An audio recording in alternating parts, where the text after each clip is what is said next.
Hi class, my name is Catherine Bouchard, and I'm going to be submitting my video on women who changed the heart of the city, and my woman who I'd like to focus on today is Mabel. Actually, it's Mabel Kramer is her maiden name, and her new name after she was married is Eberhardts, I think. I'm not exactly sure. But anyways, so let me tell you a little bit about Mabel's background. She grew up in a Christian home. Her mother was a delegate for a women's ministry society or a missionary society, and she would often take Mabel with her. Mabel's mother was known to pray over Mabel often. Prayer was a big aspect of their relationship, and I think it's what cultivated Mabel's heart for the training up of younger women, because she saw that happen within her own relationship with her mother. I used to go to work with my mom as well growing up, but she was a very busy producer, and our time at her work consisted of me hiding under her desk, and there wasn't a lot of interaction, nor was there a lot of ministry aspect to that. But I did admire my mother, and like any little girl, you look up to your mother a lot, and so the influence there happens whether you recognize that as a mother or not.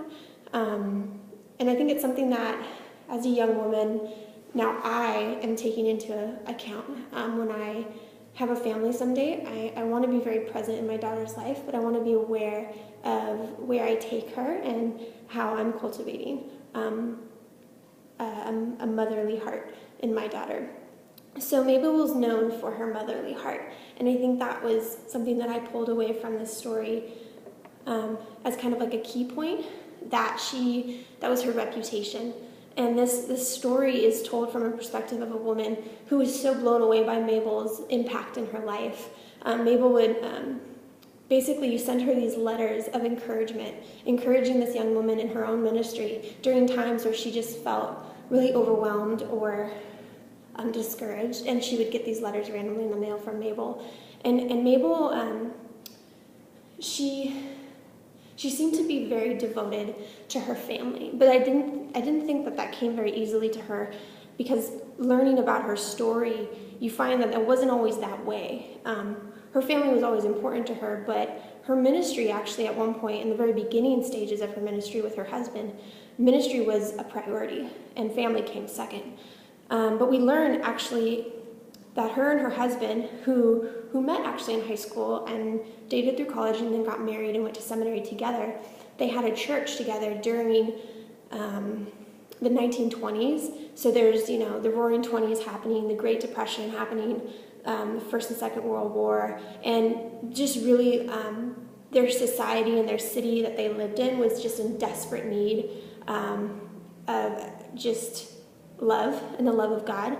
And both her and her husband felt called to do impact ministries. And what that looked like for them at the time was feeding the poor and feeding the hungry. So Mabel had one child at this time, and she was putting together like Christmas baskets during Christmas and was about to feed the city and feed the community when she actually suffered a miscarriage as she fell down the stairs. And she had this realization after that happened, and she felt like God was telling her that she really needed to make family a priority before she could really minister to the community and minister to her church. She needed to be able to keep her home life secure and stable and protected, and that is something that as a woman going into ministry that I need to take very seriously. It's not okay for a woman in ministry to neglect her own family. It's putting a priority. It's just a bad set of priorities. And I don't know another way to put it, but for me, growing up watching my mother make work a priority was devastating. And it wasn't until she suffered a stroke when I was 17 years old that put her at bed rest did she really become present at home and as a mother. But my mother always had a motherly heart. She just wasn't able to really use it because she was never home.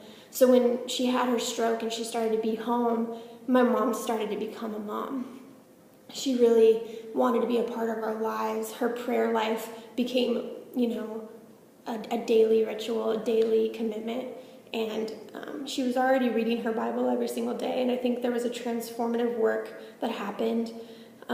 It says that Mabel's mothering heart developed through the knowing of Scripture, and it applied through her life experiences, and I think that was true for my mom as well. I think although she wasn't present in our lives as much, the fact that she absorbed Scripture every single day, it developed a sense of a motherly spirit within her, so that when the time came for her to be present in our life, she was not only present, but she was spiritually aware of what was going on. She could discern things that most people didn't discern. She would call me in the middle of the night, and she'd be in LA and I would be in Orange County, and she would just discern that something was wrong, and I would be up in the middle of the night crying for some reason, and she would be on the other line comforting me.